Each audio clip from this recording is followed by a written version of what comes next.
So, yeah, thank you for explaining to everybody how we got here.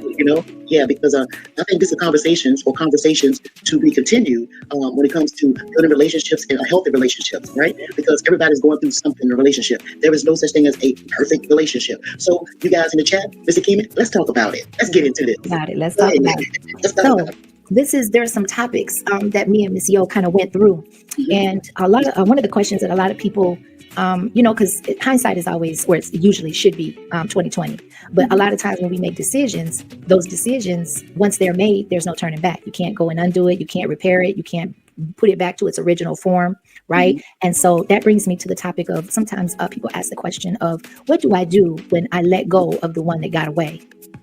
Of the person that I invested, I sacrificed, I spent time with, I allowed myself to be vulnerable with, and to, we might have had children together, we might have created an entire family unit, and because of whatever the reasons are, now I regret those reasons.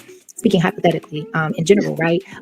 Where do we go from, or how do you deal with the one that got away? How do you move on? How do you pursue other relationships, and are you able to pursue other relationships successfully when you're walking around feeling like the one that you should be with or should have been with, you let get away? Well, that is very interesting. Okay, so first of all, I can't say that that's happened to me. So I would feel really bad if the one that I love got away. My husband was my first love, right? He didn't get away because I wouldn't let him go nowhere. I knew what I wanted. I knew what I was looking for in a relationship or in my partner. I knew what I wanted. I knew I wanted my children, right? So, and I saw those qualities.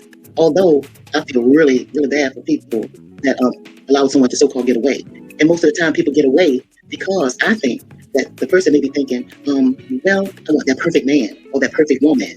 And they feel like they could find it somewhere else, get all the qualities in one person. But that'll never happen. It'll never happen if that's something that you're looking for. So if you're in a relationship when a person have more of the qualities that you desire, that's the one that you should stay with and work with. That's what I believe.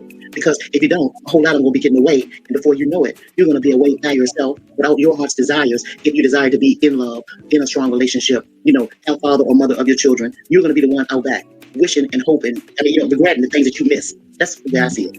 What do you think? I love that perspective, and that definitely is valuable context to the one getting away, because once that process goes through and it happens, you're going to have regret, right? And I think one of the reasons why people may allow other people to get away is because you have a certain level of expectations that you want met. And a lot of times based off of the influence of social media, this cookie cutter world that we're living in, the microwave effect where we want everything here and now. We don't allow people to grow. We don't allow people a lot of times to be imperfect with grace. We don't forgive. A lot of us are at this point, we're not interested in forgiving. We're interested in moving on.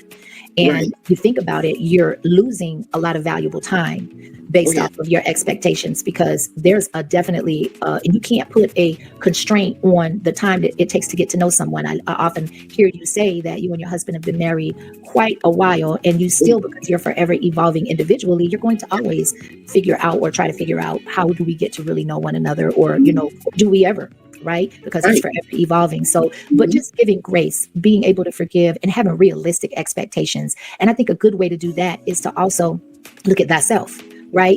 That thyself is not going to yield perfection. I don't care how good you look. I don't care what accomplishments you have. None of us were born in perfection. So if we look from within, or we look within from the inside out, and understand that we need to be given grace, that we need to be forgiven, that we need to have things that where they can pick their battles with us. Again, that grace word, right? So I think that's a possible solution to kind of head off any potential ways to say, oh, I let that one get away. Well, maybe your expectations and your realistic expectations should have been more reasonable. That's it. I believe in what you just said. You're in your mind, your imagination of what a man or a woman should be in a relationship. You have to make sure that you yourself are checked first. For sure. It makes me think about this. I like to plant food and vegetables and things like that.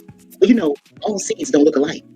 And when you plant the seed in the ground, sometimes if you don't know what's on the label, you don't know what that vegetable is going to turn out to be. You have to get time to grow in order to reap the fruits of that benefit. It's the same in a relationship when you're picking a mate. So you can't expect that instantaneously that they have everything that you want. It's going to have to grow in time. And you guys both going to have to nurture that process. He'll be nurturing you while you're growing, and you'll be nurturing him while he's growing. right? And sometimes you guys will grow together. Somebody gonna get a little taller than the other, but just give it a little bit more water. Y'all gonna be right there. That's what it is with relationships too.